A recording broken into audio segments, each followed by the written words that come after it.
The Boeing 747, known by some of us as the Queen of the Skies, is regarded as one of the most successful and iconic aircraft of all time. Easily recognizable by its shape, lengthy service, and the fact that it is the first wide-body commercial aircraft of all time, the 747 has rightly earned a place of respect in the history of aviation. However, success is not always a straightforward path. It should be known that late in the design phase of the 747, the entire program was almost jeopardized, as a last-minute wing crisis had the potential of derailing the whole program. And here is the story behind this. Originally, the Boeing 747 was regarded as a short-term moneymaker.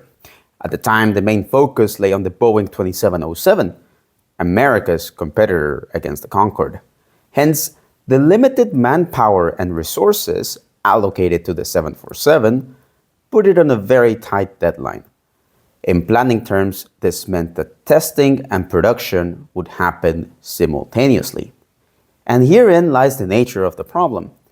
What if testing revealed a design change? This would mean that a bunch of production parts would be rendered useless.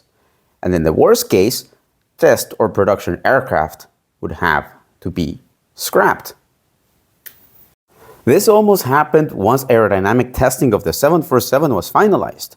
It was shown that while the wing behaved aerodynamically as expected, the structural integrity began to be questioned. According to the 747 instructors team, the newly computed pressure distribution on the wing was not supported properly by the internal wing structure. The new aerodynamic analysis essentially discovered that the pressure distribution and, by that extension, the center of lift had shifted along the wing. Strictly speaking, this meant that the outboard portion of the wing would be continually overloaded. Further analysis suggested that in order to alleviate the load on the outboard portion of the wing, it would be necessary to twist the wing downwards from root to tip by a meager 3 degrees. This would in turn shift the center of lift in such a way that it would be in line with the internal wing structure and hence alleviate the load on the outboard portion of the wing.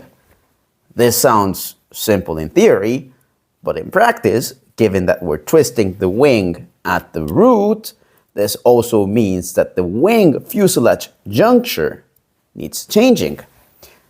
Strictly speaking, this juncture is the most important part of an aircraft. Redesigning this region is so complex that we might as well redesign the whole wing. And right now, there is absolutely no time for that. Under incredible pressure, Chief Engineer of the 747, Joe Sutter, gathered his best structures people. Among them, Everett Webb, Al Weber, and Jim Hoy.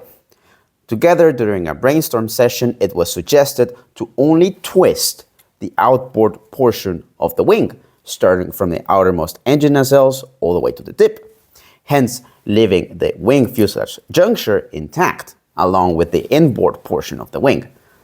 Rough analysis concluded that only twisting the outermost part of the wing could yield an 80 to 90% benefit of twisting the whole wing.